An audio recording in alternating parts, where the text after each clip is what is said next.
Allahumma aftah alaina bifutuhil arifin. Rabbi yassir wa la tu'assir. Allahumma aftah alaina bifutuhil arifin. Rabbi yassir wa la tu'assir. Hikmah rahsia dan tujuan sembahyang. Kenapa? Supaya setelah kita mengetahuinya, nanti kita akan merasa begitu bertuah dan bahagia sekali kerana dapat menerima kurniaan anugerah sembahyang daripada Allah Ta'ala. Sebab itu orang yang mengetahui lebih baik daripada yang tidak mengetahui. Allah Subhanahu wa Ta'ala tanya kepada manusia, adakah sama di antara orang yang tahu dengan orang yang tak tahu? Itu persoalan dia. Maksudnya apa? Takkan sama. Tidak akan sama di antara orang yang tahu dengan orang yang tak tahu. Bila orang tahu, maka dia bertambah makrifat dia pada Allah. Dia akan merasai, mengecapi setiap ibadah, setiap zikir, setiap perbuatan hak dia lakukan. Kerana dia tahu hikmah, faedah, tujuan ibadah tersebut. Yang mana apabila kita melakukan sembahyang, kita akan dapat merasai satu anugerah daripada Allah Ta'ala. Jangan rasa benda tu benda yang paksa. Maksudnya kalau kata tak wajib, maka tak buat. Dia kena merasai kita ni hamba. Makin tinggi makrifat kita pada Allah, makin banyak ataupun lebih mendalam kita mengetahui rahsia-rahsia tersebut dan merasai nikmat di dalam setiap ibadah tersebut. Jadi makrifat orang ni berbeza-beza di atas pengetahuan masing-masing. Makin tinggi pengetahuan dia, insya-Allah makin tinggi makrifat dia, makin banyaklah, makin dalamlah dia merasai halawah di dalam ibadah tu. Yang merupakan ibadah yang amat berharga sekali. Yang mana sembahyang tu merupakan ibadah yang amat berharga sekali. Dengan itu lantas kita mencintainya sepenuh kasih sayang. Dan kita menunaikannya dengan sepenuh rela hati. Dan bukanlah dengan perasaan berat atau merasakan sebagai suatu bebanan. Nah, jangan rasa gitu. Bila kita tahu hikmah-hikmah dia, kebaikan dia, faedah dia, apa yang kita akan dapat di akhirat nanti, maka dia ibadah tersebut, iaitu sembahyang, tidak akan merasai, kita tidak akan merasai bebanan tadi. Bahkan orang ahlillah, dia sentiasa di dalam ibadah sembahyang. Maksudnya, hak 5 kali dia sembahyang tu, dia sembahyang dah. Hak sunat lagi. Dan kehidupan dia tu seolahnya seperti orang yang sembahyang. Seperti mana kita hurai dah sebelum ni. Orang yang sembahyang dia tak buat maksiat. Orang yang sembahyang dia takut pada buat dosa. Tak kiralah dosa zahir atau dosa batin. Dalam kita ketika kita sembahyang, ada kita nak mengupak ke orang? Tak ada. Ada kita nak rasa sombong? Tak ada. Bahkan kita rasa bila adanya sombong dalam ketika kita sembahyang, kita akan rasa terus. Aku ni sembahyang nak menunjukkan nak buat apa? Kita akan rasa kesalahan kita tu. Sebab kita tengah menghadap Allah.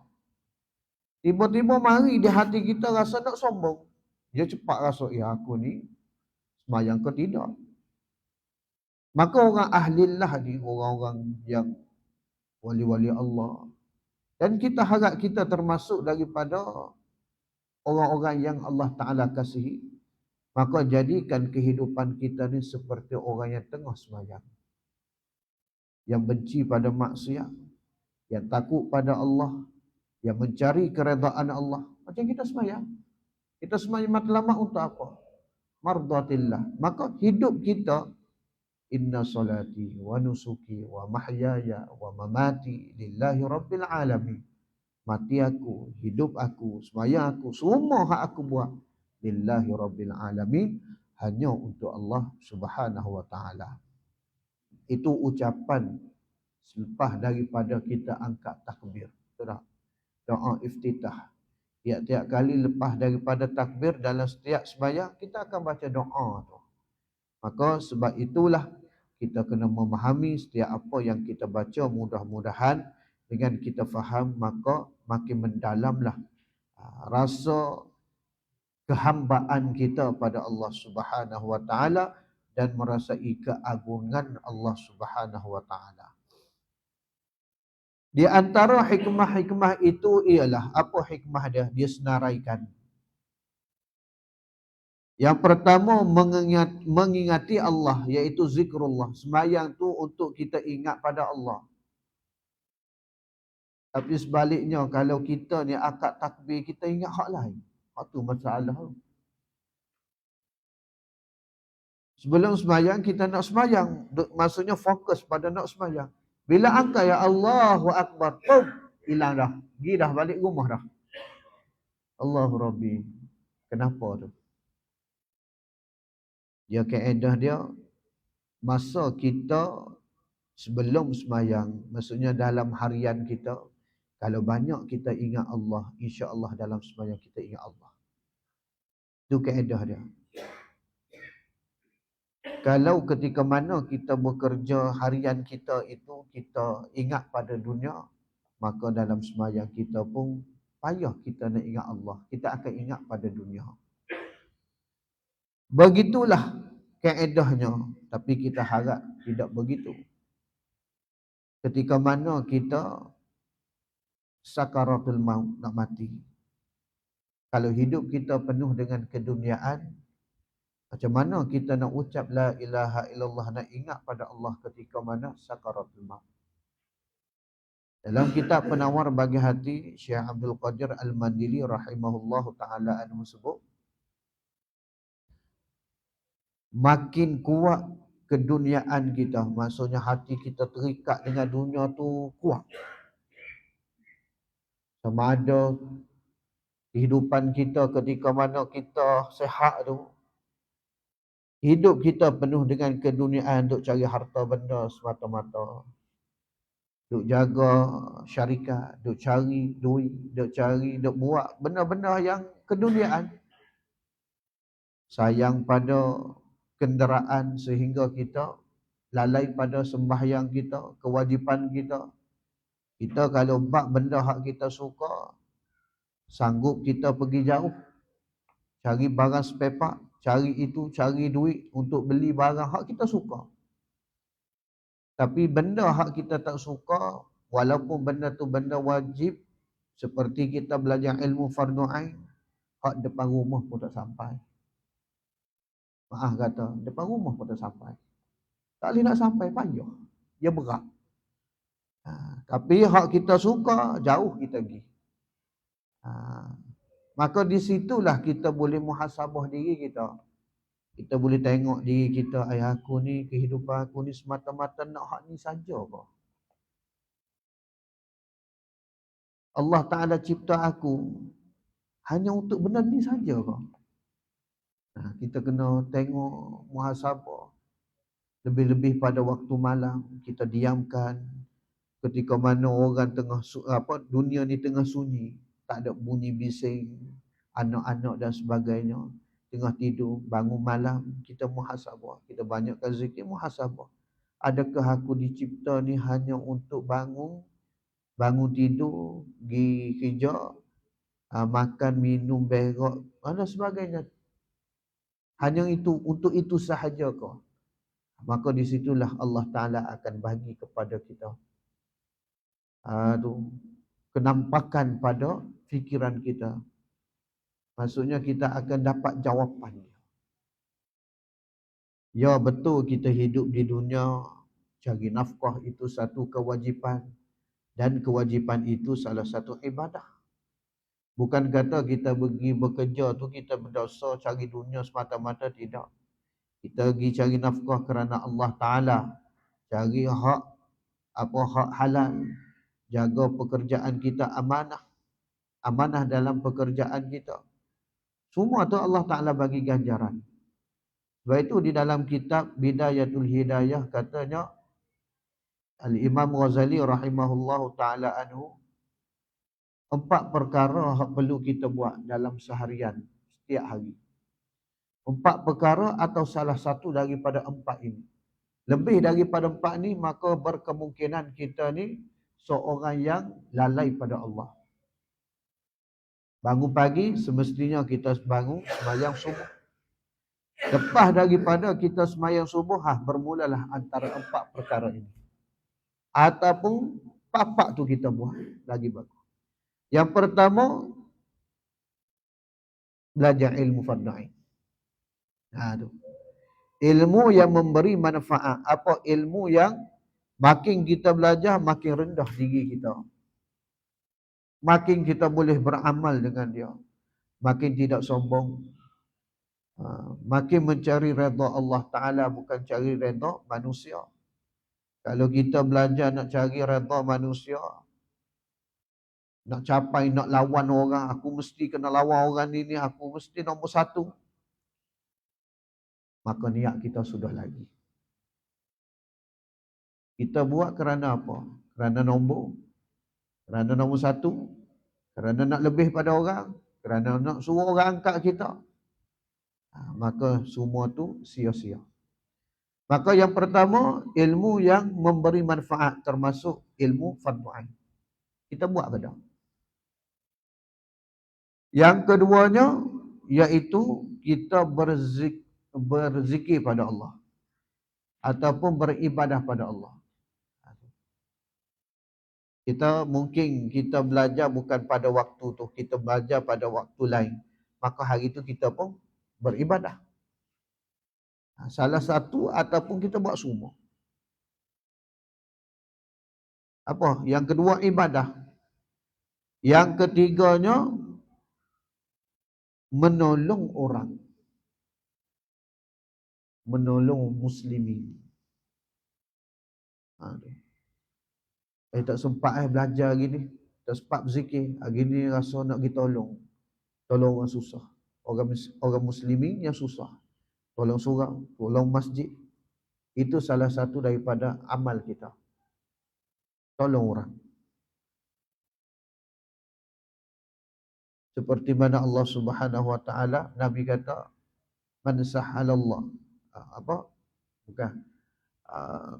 Nabi kata, barang siapa yang mempermudahkan urusan orang, sahalallahu yaumal qiyamah, maka Allah Ta'ala permudahkan dia pada hari kiamat nanti. Yang keempatnya, iaitu cari nafkah. Maksudnya cari nafkah ni termasuk daripada 4 perkara yang disebut oleh Imam Ghazali rahimahullahu ta'ala. Lain daripada 4 tu, berkemungkinan kita ni berada dalam kelalaian. Apa? Tidur, melepak, duduk saja, tengok TV, movie. Tu. Buat benda yang tak faedah. Daripada 4 tu, kita tak buat belaka 4 tu. Maka kita berkemungkinan dalam kelalaian. Kita akan duduk saja. Duduk tengok TV. Sedangkan benda hak wajib kita buat, kita tak buat. Belajar fardu ain, hak semayang tu insya-Allah. Kita semayang, hak di surau ni. Tapi begitulah. Kalau kita tengok pada statistik orang hak semayang ni, banyak orang hak tak semayang daripada hak semayang. Lepas tu pula, hak semayang pula, ramai pula hak tak tahu tentang rukun syarat dia. Tak kena. Tu. Tak tahu, tak belajar. Kalau hak nak cari sempurna betul-betul payah.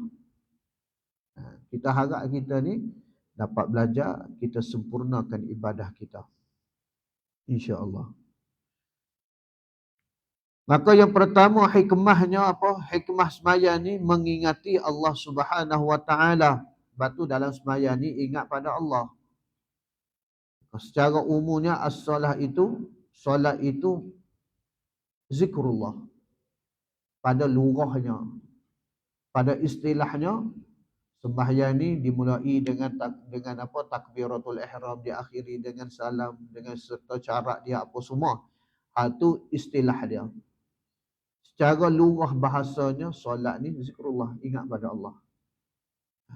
Jadi sebab itu dalam sembahyang ni kalau kita berzikir pada Allah, sah sembahyang kita. Contohlah. Habis dah kita baca Fatihah. Maka kita pun doa, Allahumma fil lana dzunubana wa liwalidina. Kita doa, solah doa ataupun kita berzikir, maka sah sembahyang kita. Cumanya zikirlah zikir hak Nabi ajar. Cuma nak katanya kalau berzikir dalam tu tetap sah sembahyang. Kalau kita buat benda lain tak sah, bercakap ke ataupun benda-benda lain tak sah. Tapi zikrullah, ingat pada Allah dan doa, maka sah. Antara sunnahnya dalam kitab hak besar, kitab ni insya-Allah jumpa kok. Ketika mana kita baca Fatihah. Ni payah ni nak buat ni. Kalau boleh buat surah ni, alhamdulillah. Sungguh. Kalau pondok biasa. Pondok biasa dah sebab semua tahu dan semua buat. Ketika mana kita sebut waladdallin, imam baca waladdallin, maka di situ kita sunat saktah. Saktah tu diam seketika. Jangan kita masuk jangan tu kurang pahala. Tak ada pahala. Pahala saktah tu lah. Contohnya hak tak ada pahala saktah tu, saktah ni hak Nabi ajar lah. Kita baca waladdallin. Amin. Tu tak ada saktah. Maka tak ada pahala saktah. Hak sunatnya waladdallin. Tu saktah. Diam seketika baru sebut amin. Dapat pahala. Dalam Fatihah ni dia ada beberapa saktah. Daripada mula kita angkat takbir, dia ada saktah. Nanti masuk bab dia lah, insya-Allah. Jadi nak sebutnya tentang saktah pada di antara waladdallin dengan amin tu ada saktah. Maka di situ sunat kita berdoa. Tu berdoa. Allahumma firli wa liwalidina. Cukup dah. Baru sebut amin. Lepas amin tu ya rabbal alamin. Cuba. Dia bermula daripada imam lah. Maksudnya hak imam, dia kena saktah situ, baru makmum boleh buat. Kalau imam tak buat, dia payahlah makmum nak buat. Tu. Contoh sekali lagi. Siratal ladzina an'amta 'alaihim ghairil maghdubi 'alaihim waladdallin.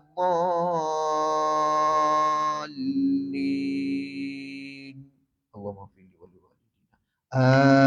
Amin. Ya rabbal alamin. Berbeti. Kalau mak wali-walidina. Sekali dengan mak kita, ayah kita. Ya Allah, ampunilah dosaku dan juga kedua ibu bapaku. Kadang-kadang imam nak buat. Ni macam saya nak buat. Tapi sebabkan makmum dia tak boleh nak buat, dia terus waladdallin, amin lah dia. Jadi kita terus amin juga. Imam nak buat lah. Macam imam kita tahu. Tapi makmum pula tak tahu. Bila makmum tak tahu, dia jadi waladdallin, amin terus. Sebab makmum dia duduk napi dah. Waladdallin, amin lalu. Dia tunggu dah. Jadi tidak mampu kita nak buat. Jadi caranya kita kena tahu semua dan kita cuba buat semua. Itu sunnah. Antara sunnah lagi, dia mesti sepakat lah, maksudnya sepakat. Ketika mana iqamah, iqamah. Maka disebut oleh Imam Nawawi rahimahullahu taala anhu, sunat makmum ni afdalnya, hak paling afdal selesai daripada iqamah baru bangun. Tu. Allahu akbar asyhadu an la ilaha sampai habis. Barulah makmum-makmum bangun masuk saf. Hak tu hak paling afdal. Yang kedua, kalau nak buat juga, nak awal sikit lah, nak bangun awal sikit, qad qamatis salatu qad qamatis salah. Baru bangun, makmum-makmum hak belakang kau, hak tepi kau apa baru bangun. Nak masuk saf. Itu sunnah hak sebenar. Tapi kalau tak sepakat, dia tak boleh nak buat. Tak sepakat macam mana, semua tak tahu tentang sunnah itu. Start iqamah Allahu akbar, bangun dah. Kita nak duduk ni ikut sunnah. Apa kita duduk belakang? Apa ya juga. Sebab tu kena ada sepakat dan juga kena tahu semua. Tu. Jadi jangan pelik kalau ada orang duduk relax dia orang tengah nak bangun. Ini ikut sunnah Nabi. Benar hak sunnah gitu. Firman Allah Subhanahu wa taala, wa aqimis sholata li dzikri. Nombor 13 surah Taha. Bermaksud dan dirikan sembahyang untuk mengingatiku. Sembahyang ni untuk mengingatiku. Ingatan kepada Allah Ta'ala ini akan menimbulkan perasaan takut dan tunduk taat kepadanya. Dan juga akan menimbulkan perasaan mengagung dan membesarkannya Allah dengan sepenuh hati tanpa ada tandingan lagi. Makin banyak kita ingat Allah, makin tinggi takut kita pada Allah, makin tunduk taat kita pada Allah, makin timbul perasaan keagungan, kebesaran Allah Subhanahu wa taala. Macam mana nak dapat? Banyak ingat pada Allah. Kalau banyak ketawa, maka ketawalah kita. Tu. Jadi sekarang ni kalau kita nak cerita nak semua sama, takkan sama. Dia tak boleh nak sama. Pengenalan orang, makrifat orang pada Allah dan merasai dia tu berdasarkan pengetahuan dia dan juga dia beramal, ingat pada Allah. Bila dia ingat banyak pada Allah, maka dia masuk dalam sembahyang, makin dia ingat pada Allah. Kalau luar daripada sembahyang, dia banyak lupa pada Allah, masuk dalam sembahyang pun dia nak jadi lupa. Hati dia tu selalu duduk serong dah. Tiba-tiba nak betul, payah. Payah. Tu. Kita kena guide. Kena guide. Nak lari, kena itu balik. Tapi kalau kita luar dari sembahyang tu, kita duduk, hati kita tu duduk straight dah. Dia ingat dah Allah Ta'ala. Maka insya-Allah mudah-mudahannya dalam sembahyang pun mudahlah kita ingat pada Allah.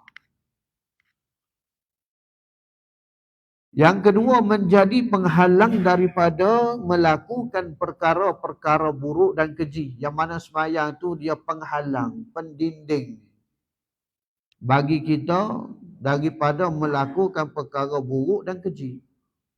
Firman Allah Ta'ala, wa aqimis solata innas solata tanha 'anil fahsya'i wal munkar wa la dzikrullahi akbar wallahu ya'lamu ma tasna'un. Aqimus solah.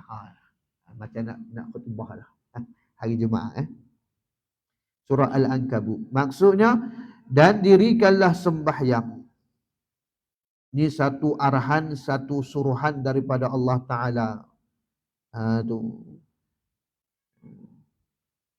Fi'il amal kan. Aqimis solah, suruhan. Sesungguhnya sembahyang itu mencegahkan dari engkar, dari angkara keji dan perbuatan durjana. Dan sesungguhnya mengingati Allah itu adalah lebih besar faedahnya dan kesannya. Dan ingatlah Allah mengetahui apa yang kamu kerjakan. Wallahu ya'lamu ma tasna'un. Allah Ta'ala maha mengetahui apa yang kita buat. Tak payah kita nak susu. Hatta dalam hati kita pun Allah Ta'ala tahu. Tu. Allah Ta'ala maha melihat, maha mendengar, maha mengetahui. Katanya, ya, dengan menghadap Allah paling kurangnya 5 kali sehari semalam itu akan menimbulkan rasa kehaibatan, kebesaran dan keagungan Allah serta merasa gerun takut terhadap kemurkaannya Allah.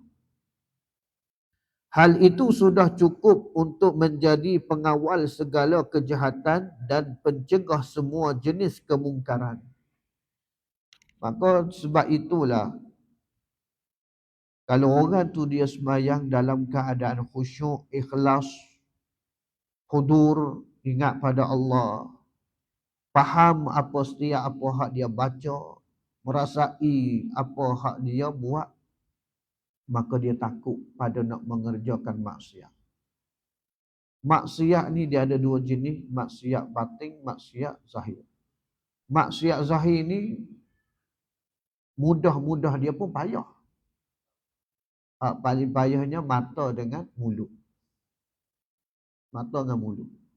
Nak kata pukul orang, sepak orang, sihir orang, itu jauh sangat.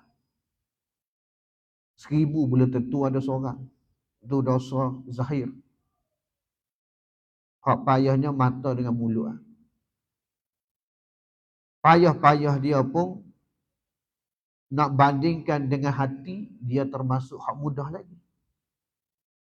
Maksudnya dosa batin tu lagi payah kita nak jaga.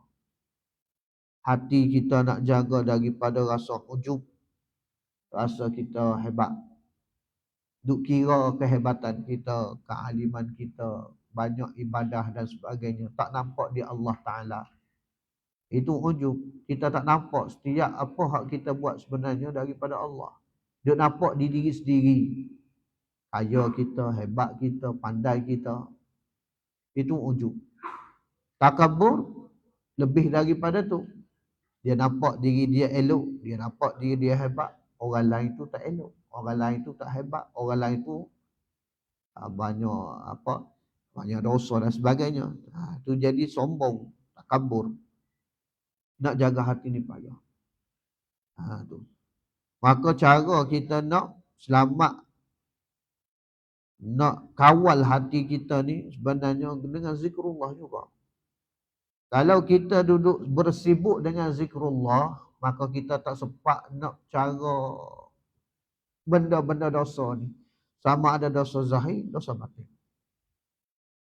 Sebab kita duduk bersibuk dengan berzikir. Hati duduk ingat Allah. Tak sempat kita nak rasa kita duduk fikir kita hebat. Orang lain tu gini salah gitu. Tak sempat. Sebab banyak zikir. Kalau kita kira-kira zikir kita, berapa banyak zikir kita, berapa banyak selawat kita. Kalau kurang daripada 500 setiap hari, maksudnya masih lagi kurang. Masih lagi kurang. Kenapa masih lagi kurang? Kerana orang-orang yang salihin angkanya ribu. Ribu. Nak kata tak bekerja, bekerja juga. Tapi hati, mulut ni sentiasa dengan zikrullah. Kita kata sibuklah, tak bolehlah ada kerja dan sebagainya. Tak, orang lain pun kerja juga. Tapi dia sempat selawat pada Nabi. Paling kurang 300, paling kurang 500 sehari. Orang lain pun sempat juga berzikir la ilaha illallah sebanyak paling kurang 313 kali sehari atau lebih. Tu. Maksudnya kalau kita nak, kita akan dapat usaha. Kalau kita tak dapat, maksudnya kalau kita tak nak, kita banyak alasan. Itu, ini dan sebagainya. Ya, dengan menghadap Allah paling kurang 5 kali sehari semalam itu akan menimbul rasa kehebatan kebesaran Allah. Katanya hal itu sudah cukup untuk menjadi pengawal segala kejahatan dan pencegah semua jenis kemungkaran. Bila kita sembahyang 5 waktu, itu sebagai pengawal kita daripada melakukan dosa. Dia kata, oh memang hati yang hidup akan merasa malu dan takut berhadapan dengan Allah yang maha agung lagi maha mengetahui. Betul. Hati ni kalau dah rasa malu, rasa takut, maka dia akan tak buat dosa. Bahkan benda lalai pun dia rasa benda tu benda yang salah. Benda lalai ni benda yang tak dapat pahala dan tak dapat dosa. Tu lalai tu. Tak faedah. Tidak berfaedah. Nak kata dapat pahala, tak. Dia tak ada buat apa-apa, tak ada buat ibadah. Nak kata berdosa, dia tak buat maksiat. Tapi dia buat benda tu. Apa? Rehat-rehat. Tu. Dia saja. Nak kata buat dosa, tak buat dosa. Nak kata buat pahala, tak buat pahala juga, dia saja. Gitu ya kehidupan dia. Maka itu dia panggil benda yang tidak berfaedah. Daripada bersahaja gitu, baik kita berzikir, selawat Nabi. Kalau selawat Nabi, orang sebut tentang sirah Nabi, cerita pasal Nabi, cerita pasal kesusahan Nabi. Kalau tak rasa di hati kita getaran tu, rindu, kasih, maksudnya hati kita masih lagi kerah. Masih lagi kerah. Kalau kita selawat, kita dengar cerita-cerita tentang baginda Nabi SAW, kita rasa Allahu Rabbi, rindu, kasih dan mari sedih, apatah lagi menitik air mata. Maksudnya Alhamdulillah, syukur pada Allah. Kalau tak rasa gitu lagi, kena banyak lagi selawat. Kena banyak selawat. Kena betulkan kehidupan kita. Dia sebenarnya, kalau niat kita baik, aku nak jadikan diri aku, keluarga aku ni orang yang takut pada Allah. Bila anak isteri kita buat salah, kita tegur dengan cara baik, kita ajak agama supaya dia takut pada Allah. Dia bermula daripada diri kita, ibda' binafsik. Dan kita nak jaga keluarga kita, niat yang ikhlas nak cari redha Allah. Maka makin lama Allah Ta'ala capak cahaya-cahaya dalam hati kita. Kita akan suka beribadah, kita akan suka dengar benda yang baik. Kita tak suka pada benda yang tak baik. Bila orang berzikir, kita nak berzikir. Bila orang nak buat benda yang baik, kita nak buat. Itu tanda kita dapat taufik hidayah daripada Allah. Bermula daripada mana? Hati kita. Hati ikhlas nak cari redha Allah. Kalau cerita tentang kita nak cari mursyid, kita nak kenal Allah Ta'ala, saya bertanya dengan orang-orang hak menjalani jalanan dia lah, jalanan tariqah ni. Semuanya, kebanyakannya dan semua dia bermula daripada hati. Hati tu nak sangat jumpa dengan mursyid, nak beribadah, nak berzikir, nak dekatkan diri pada Allah. Kadang-kadang sampai setahun, kadang-kadang sampai 2 tahun. Berdoa, ya Allah, aku nak jumpa orang yang boleh mendidik hati aku. Sahabat-sahabat saya memang dia niat gitu. Akhirnya jumpa. Allah Ta'ala buka jalan bagi dia. Bermula daripada keikhlasan hati kita. Kalau hati kita masih lagi was-was, masih lagi rasa aku ni nak kepada keduniaan lagi, payah. Tu. Dia nur, dia tak bercampur dengan zulumat. Cahaya ni dia akan bercahaya. Orang tak panggil cahaya tapi ada gelap. Cahayalah tapi gelap. Ada gelap, ada panggil bercahaya gitu. Maksudnya hati kita ni nak cahaya, biar ikhlas kita nak pada Allah Ta'ala tu penuh. Kalau Allah Ta'ala tunjuk jalan pada kita. Kalau masih lagi was-was, masih lagi tak boleh lah aku nak cari dunia lagi ni. Nak gitu, nak gini, payah. Tak dapat lah, bukan payah, tak dapat. Tak dapat. Bukan kita kata cari Allah Ta'ala, maksudnya kita mengenal Allah, kita cari mursyid, kita nak suruh dia didik kita itu, sehingga kita tinggal dunia kita, kita tinggal keluarga kita tinggal pekerjaan kita. Tak. Bekerja macam biasa. Hidup macam biasa. Tapi hati kita tu dipandu. Dipandu. Tu. Kita ada waktu kita berzikir, ada waktu kita bekerja. Dia ada disiplin, macam jadual kita. Jadual kita. Macam kita nak beresok, ada jadual kita. Maka begitulah kita hidup di dunia ni, ada jadual kita. Siang bekerja, malam didik anak isteri mengajar, free pergi kuliah, tengah malam berzikir, lepas tu tidur. Dia ada waktu dia. Bukannya duduk suka, duduk benda, buat benda yang tidak faedah 24 jam. Jangan gitu, rugi umur kita. Rugi nyawa kita.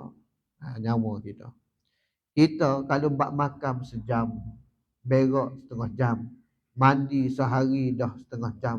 Kalau kira tidur 6 jam, itu hak malam saja. Hak tengah hari, hak petang tak kira lagi. Kalau kira-kira ibadahnya berapa minit kita buat? 5 kali sehari semayang kita.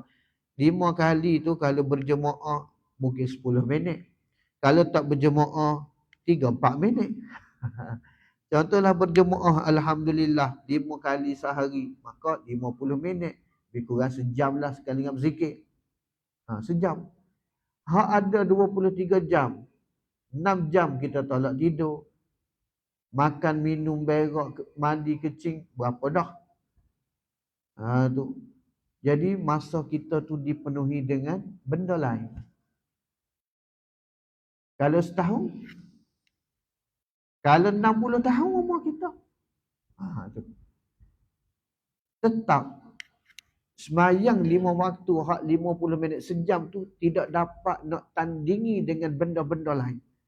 Hatta dengan makan, padangan makan lah. Kita duduk semeja makan sejam. Sejam tu 5 kali kita semayang. 5 kali. Tu baru sekali makan. Makan pagi, makan tengah hari, makan malam. 3 dah. Tata-tata 2 jam setengah. Lebih dah masa kalau nak dibandingkan dengan kita semayang. Dia kena fikir gitu. Kita kena muhasabah, kena tengok. Baru kita rasa, aku ni banyak buat benda lain daripada benda Allah Ta'ala suruh. Tu. Sebab itu kalau kita tengok ahlillah, orang-orang yang dekatkan diri pada Allah, nak masuk bilik air lama pun dia rasa malu pada Allah. Sebab apa? Habiskan masa dalam bilik air lebih lama daripada berzikir. Dia rasa malu. Kita masuk bilik air siap baca surat khabar. Lama. Lama surat khabar belang-belang kita berak. Tu banyak. Sampai kata kalau dia masuk sejam baru dia keluar. Jangan bagi dia masuk, baik kita masuk dulu. Nak katanya lama masuk bilik air. Maka katanya memang hati yang hidup akan merasa malu. Kalau hati hidup ni insya-Allah dia akan rasa malu. Malu setiap apa hak kita nak buat. Kita nak bercakap, kita nak memandang, kita nak bergerak, kita nak apa semua kita akan rasa malu. Malu dengan Allah, malu dengan Nabi SAW. Dan takut berhadapan dengan Allah yang Maha Agung lagi yang Maha Mengetahui. Kiranya dia ada melakukan sesuatu kejahatan dan maksiat.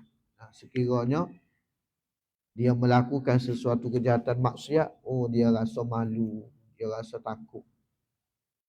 Justru itu dia tidak sanggup berbuat kejahatan sama sekali. Justru itu dia tak akan buat. Dia takut pada Allah. Sebab apa? Sebab dia rasa malu pada Allah. Maka malu tu timbulnya daripada mana? Daripada diri kita ingat pada Allah. Antara perkara hak nak ingat pada Allah, sembahyang. Maka yang ketiga, sembahyang akan melahirkan ketenangan jiwa, ketenteraman fikiran, hati yang tabah. Tu apa tu? Damai. Rasa hati yang tabah, damai lagi pemurah. Ni bila kita sembahyang, itulah hak timbul daripada hati kita. Tu. Kalau tak tenang lagi, maksudnya kita kena cuba sembahyang dalam keadaan khusyuk, ingat pada Allah. Lepas tu salah satu daripada hak Nabi ajar kita, ketika mana kita marah, kalau kita berdiri, kita duduk. Kalau kita ketika duduk marah, kita baring. Tu. Kalau kita baring pun masih lagi marah, maka kita ambil wuduk. Maka ambil wuduk tu Nabi kata apa? Air itu boleh menghapuskan api kemarahan. Suruh kita sabar. Maka ambil wuduk tu bukan ambil wuduk saja, sembahyang sunat 2 rakaat. Itu tandanya sembahyang ni dia boleh menenangkan jiwa kita. Hatta ketika mana kita nak marah. Kalau orang nak marah, dia tak khabar. Dia buat apa pun dia tak khabar. Tu. Dia akan menyesal selepas daripada marah. Kalau benda kecil dia buat tu dia tak khabar, dia buat benda hak kecil tak apa lagi, tapi kalau sehingga memukul berdarah, masuk hospital orang, mati orang, habis. Menyesal seumur hidup. Lepas tu sebelumnya berlaku kemarahan, maka Nabi ajar kita cara-cara untuk menahan daripada kemarahan. Antaranya apa? Sembahyang. Firman Allah Ta'ala, innal insana khuliqa halu'a idza massahu syarru jazu'a wa idza massahu khairu manu'a illa al-musallin alladzina hum ala salatihim daimun. Sesungguhnya manusia itu diciptakan bertabiat keluh kesah, lagi kikir. Manusia ni Allah Ta'ala hak cipta kita, dia tahu kita. Sebab tu kita kena ikut aturan, arahan daripada Allah. Sebab Allah Ta'ala tahu, dia buat kita, dia ajar kita macam mana kita nak selamat daripada sifat-sifat ini. Tabiat manusia ni. Maka Allah Ta'ala cipta kita antaranya apa? Bertabiat keluh kesah. Lagi kikir. Kenapa jadi kikir? Sebab dia keluh kesah. Keluh kesah, tak duduk senyap. Tu berlaku apa-apa keluh kesah. Orang yang percaya kepada qada dan qadar, beriman pada qada qadar secara sempurna. Kita memang beriman semua, kita orang Islam. Bila Islam tu maksudnya dia percaya kepada qada dan qadar. Apa yang Allah Ta'ala tetapkan, maka akan berlaku. Apa yang Allah Ta'ala tidak tetapkan, maka tidak akan berlaku. Semua percaya gitu. Cumanya kesempurnaan kepercayaan tu. Sehingga menjiwai diri dia, berlaku apa-apa musibah, ujian daripada Allah, tak keluh kesah. Sebab dia yakin pada qada qadar Allah. Tu. Setiap apa yang Allah Ta'ala buat pada kita, pasti ada hikmah dia. Kalau sekalipun kita ni masih lagi di dalam, diuji oleh Allah, tetapi sebenarnya Allah Ta'ala mengampun dosa kita. Kita nampak waktu pula. Maka kita tidak akan keluh kesah. Allah Ta'ala uji kita, Allah Ta'ala bagi pahala kita, Allah Ta'ala ampun dosa kita, Allah Ta'ala angkat darjat kita. Sekalipun kita doa, ya Allah, angkatlah ujian ini, tapi Allah Ta'ala tak angkat-angkat lagi. Sebenarnya Allah Ta'ala nak ampun dosa kita, angkat darjat kita. Maka kita tidak keluh kesah. Salah satu daripada sifat orang kikir ni, iaitu dia keluh kesah. Tak percaya pada qada qadar Allah. Nanti susah. Keluh kesah. Nanti tak cukup duit. Dia jadi kikir, kedekut. Kan tak cukup duit aku ni, kan. Akhirnya jadi seorang yang kedekut. Keluh kesah hati itu dalam keadaan keluh kesah. Dalam bab qada qadar ni dia ada beberapa dalam bulan lepas lah, bulan sebelah, perbahasan ataupun viral tentang qada qadar. Jadi masyarakat kita ni kalau tengok di komen tu, komen lah bukan di sinilah. Bukan jemaah kita, bukan Korea kita. Hak Islam, hak nama Islam tapi masih lagi tidak faham tentang qada qadar. Yang berlandas dengan akidah ahli sunnah wal jamaah. Semua orang percaya qada qadar Allah. Tapi akidah kepercayaan kita tu berlandas dengan fahaman akidah ahli sunnah wal jamaah ke tidak? Itulah. Beberapa minggu lepas viral, dia kata seorang ustazah lah, ustazah, dia kata apa, curang itu satu pilihan. Curang itu satu pilihan kita, bukan daripada takdir Allah. Itu hak salah. Kalau dia kata curang itu pilihan kita, ya, kita boleh cakap gitu.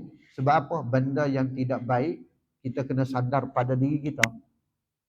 Tapi hak jadi salah pada dia bila dia kait dengan takdir. Dia kata itu bukan satu takdir daripada Allah. Itu hak jadi Mu'tazilah. Kita ahli sunnah wal jamaah kalau nak cerita tentang qada qadar ni dia panjang dalam bab akidah lah. Kita bagi tahu secara umum. Bila kita sebut kita kena bagi tahu, betul tak? Walaupun bukan pada kitab akidah. Kita akidah ahli sunnah wal jamaah Imam Asy'ari dengan Imam Abu Mansur Al-Maturidi. Fahaman akidah kita sunni ni, wa huwa ala kulli syai'in qadir. Dia Allah yang mentakdirkan tiap-tiap sesuatu. Apa tiap-tiap sesuatu? Semua. Semua sekali. Baik, buruk, semua sekali. Itu pada akidah. Tapi pada syariatnya Allah Ta'ala suruh sandarkan kebaikan itu pada takdir dia. Dan benda yang buruk, kesalahan kita, maksiat yang kita buat, kita kena sandar pada diri kelemahan kita. Itu pada syariat, percakapan kita. Kita tak boleh nak bercakap, kenapa pergi curi? Semua ni takdir Allah. Tak boleh. Kena berlepuk orang gini. Salah. Ialah curi hak orang. Salah hak Allah pula. Tu. Pada syariat, kena sandar pada kita. Tapi pada akidahnya, semua faham dah. Semua hak berlaku, semua hak Allah. Peperangan, hak lain berlaku, semua hak Allah Ta'ala, takdir Allah. Cuma hak salah tetap salah pada syariat. Siapa salah ni zalim? Israel. Kita tak boleh nak menafikan qada qadar Allah. Kita ahli sunnah wal jamaah. Banyaklah perbahasan dia. Kenapa kita tak boleh nak letak hak buruk tu pada akidahnya, kita tak boleh nak letak hak buruk tu pada kita, bukan pada Allah. Itu perbahasan yang panjang. Jadi secara umumnya, semua hak Allah Ta'ala buat itu, semua apa yang berlaku di atas di alam ini, semua hak Allah Ta'ala buat. Sebab tu dalam satu hadis Nabi sebut, beriman kepada qada qadar, khair wa syarr. Hak baik dan hak buruk. Maksudnya kita beriman semua hak berlaku, sama ada baik buruk itu datang daripada Allah Ta'ala. Tetapi secara percakapan kita, syariatnya kita kena sandarkan buruk itu pada diri sendiri. Kenapa? Kerana Mu'tazilah dia percaya bahawasanya hak buruk itu kita buat pada akidahnya. Tu pada akidahnya, bukan pada syariat, pada percakapan. Pada akidahnya Mu'tazilah ni bukan ahli sunnah wal jamaah, dia kata hak buruk itu kita yang buat, Allah Ta'ala tak buat pun. Mana buruk dia? Ada buruk dia. Buruk dia maksudnya ada perkara yang terlepas daripada Allah Ta'ala. Ada sesuatu benda yang nak berlaku terlepas daripada pengetahuan Allah. Allah Ta'ala tak tahu hamba dia nak buat apa, nak buat buruk. Sebab dia bukan dalam qada qadar dia. Cara bahasa akidah kan. Akidah kita semua hak baik buruk Allah. Akidah Mu'tazilah hak baik Allah, hak buruknya kita. Mana kesalahan dia? Kesalahan Mu'tazilah ni bila kita perbahasan tentang buruk tadi, kalau kita hak mentakdirkan diri kita hak buruk-buruk, kita buat, bukan Allah Ta'ala. Bukan Allah Ta'ala tetapkan. Jadi di pengetahuan Allah, Allah Ta'ala tak tahu hamba dia nak buat apa. Hak buruk. Tu sebab bukan qada dia, bukan kehendak dia. Kehendak kita nak buat buruk. Contoh je lagi nak pergi curi. Tu kita nak pergi curi. Jadi di Allah Ta'ala tak kehendak nak jadikan curi tu. Jadi masa Allah Ta'ala jahil, tak tahu. Terlepas sesuatu daripada Allah Ta'ala. Sedangkan Allah Ta'ala itu Tuhan. Tuhan tu apa maksud dia? Tu. Tiap-tiap sesuatu tidak terlepas daripada Allah. Itu Tuhan. Tu. Kalau ada benda yang terlepas daripada Allah, maksudnya bukan di dalam kawalan Allah, maka dia tidak layak jadi Tuhan. Sebab itu kita ahli sunnah wal jamaah semua daripada qada qadar Allah. Cuma salah tetap kita kena mengaku kita hak salah. Tu. Dalam bab qada qadar pun tak lepas dah. Itu bab akidah tu. Bab akidah. Kalau baca dalam komen-komen netizen kita, takut kita tengok. Takut kita baca. Jadi Mu'tazilah. Tu. Jadi Mu'tazilah. Mu'tazilah ni dia tak ada cek atas dahi. Muni Mu'tazilah. Muni ahli sunnah tak ada. Nak tahu dia, belajar. Bila kita belajar, kita tahu ahli sunnah wal jamaah macam mana perbahasan dia. Hak Mu'tazilah macam mana perbahasan dia. Jabariyah macam mana perbahasan dia. Dia tiga perkara ni, Jabariyah, ahli sunnah wal jamaah, Mu'tazilah, tu dia ada perbahasan dalam qada qadar Allah. Jabariyah dia seruh pada Allah Ta'ala semua. Tak perlu usaha ikhtiar. Itu Jabariyah. Jadi kita ahli sunnah wal jamaah ni dia tengah-tengah. Dia tengah. Tidak Jabariyah, tidak Mu'tazilah. Maksudnya semua yang berlaku itu datang daripada Allah Ta'ala dan manusia itu ada usaha ikhtiar. Ada usaha ikhtiar. Bila kita buat baik, itu ikhtiar kita lah, usaha kita. Bila kita buat buruk, masuk ikhtiar usaha kita. Hakikatnya semua hak Allah, tapi ikhtiar kita. Maka kita yang kena tanggung. Kita kena tanggung. Kita dahaga, kita minum air. Dia tak mari air masuk ke mulut dengan sendiri. Jabariyah dia percaya, dia yakin bahawasanya tiap-tiap itu semua datang daripada Allah Ta'ala. Kalau Allah Ta'ala tetapkan air itu masuk ke dalam mulut kita, maka dia akan masuk. Tanpa kita usaha. Itu Jabariyah. Tu. Kita ahli sunnah ada usaha ikhtiar. Dah dahaga, kita pun ambil air, minum. Usaha kita ni pun, kita dah akad minum ni pun daripada qada qadar Allah. Itu tentang akidah.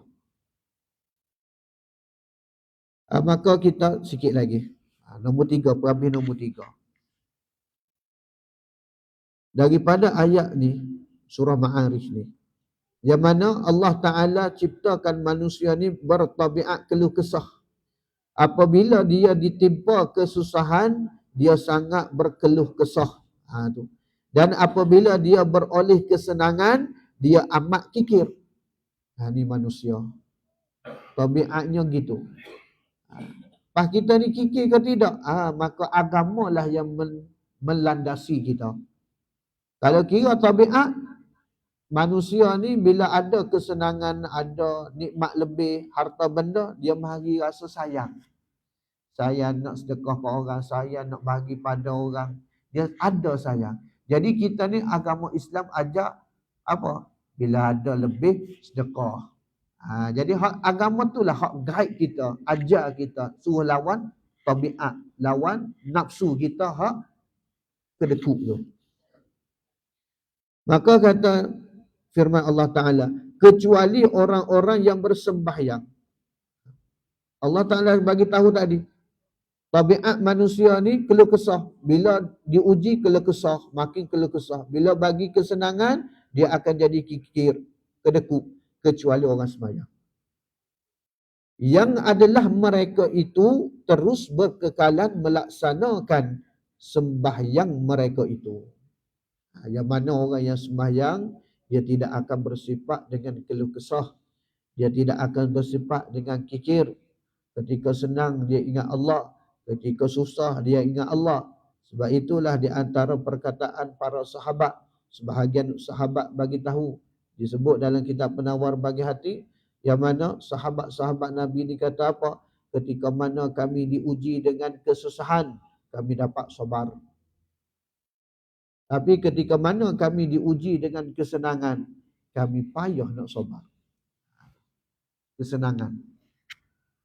Ketika kita dapat kesenangan, kita kena pandang kesenangan itu kadang-kalanya ujian bagi kita. Maka kesenangan itu kita kena, kalau ada duit lebih, sedekahkan, tolong orang, jangan jadi kedekut, tak keluarkan zakat, jangan. Benda-benda yang melibatkan duit, kita kena amanah, bekerja dengan amanah. Semua tu termasuk daripada kesenangan. Sabda Nabi SAW, ju'ilat qurratu aini fis solah. Artinya dijadikan penenang mata hatiku dalam sembahyang. Bila sembahyang, mata hati ni jadi tenang. Hadis riwayat Ahmad, Nasa'i, Al-Hakim dan Al-Baihaqi daripada Anas bin Malik radhiyallahu anhu. Habis itu yang keempat, perbuatan, kelakuan dan bacaan dalam sembahyang mendidik dan mengasuh seseorang berakhlak mulia. InsyaAllah itu antara hikmah-hikmah kita mendirikan sembahyang. Kita diberi sembahyang. Sebenarnya dia mendidik rohani dan jasmani kita. Kalau tak dapat satu lagi, maksudnya sembahyang kita masih lagi tak sempurna. Rukun, syarat, insya-Allah sempurna kalau kita belajar fiqh. Tapi di dalam sembahyang juga dia ada kesempurnaan bab hati. Khusyuk, rasai halawah, kemanisan dia, tu hak payah, anugerah daripada Allah. Macam mana kita nak dapat halawah kemanisan dalam ibadah kalau kita tidak kena, tidak betul pada fiqh? Mestilah sembahyang kita tu cukup syarat, rukun dan sebagainya. Tu hak mula-mula. Lepas tu bila kita sempurna dalam pergerakan dan bacaan semua dalam sembahyang, maka kita kena didik hati, ajar hati. Jangan kita lalai. Sembahyang tapi duk ingat rumah. Sembahyang tapi duk ingat nak makan apa. Tu kita kena ingat pada Allah Ta'ala. Lama-lama kita akan dapat merasai kemanisan dia. Tu. Sebab tu kalau cerita tentang sembahyang ni, orang-orang soleh ni sembahyang beratus rakaat setiap malam. Kita pun fikir macam mana siapa beratus rakaat. Kita 20 rakaat tarawih pun. Payah dah. Payah. 8 rakaat tu tinggal sah pertama ya. Lepas 8 rakaat. Hak buat 20 tu sah pertama, sah kedua. Bukan sinilah. Nak ceritanya 20 pun payah dah. Ini kan beratus rakaat. Tu. Nak baca Al-Quran. Kita dengar apa kisah-kisah imam-imam yang besar. Khatam Al-Quran sekali dalam masa 3 hari. Kita duk fikir macam mana lah 3 hari boleh khatam. Kita 1 juz pun sebulan. Tu kalau 1 juz sebulan. Kalau tak sebulan. Sebab kita pandang di diri kita. Jadi tak mampu. Kita tak pandai macam mana jolah ke batu ke 3 hari khatam sekali. Sebab kita tak tengok kita. Tu. Kalau kita tengok orang hak ahli Quran, ahli ibadah, tu malu kita. Hak di Indonesia tak silap saya. Khatam Al-Quran sehari sekali. Ha. Itu hak zaman lah ni. Kita jangan cerita hak ulama besar zaman-zaman dulu lagi hebat. Hak zaman lah ni 1 kali khatam sekali. Lidah ni lancar. Oh, kita belit-belit lidah. Saya lah.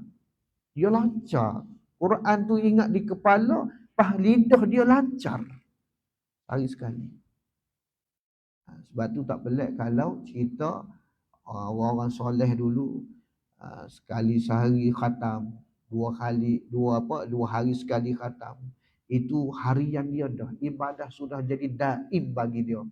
Jadi sudah kebiasaan kita. Tu.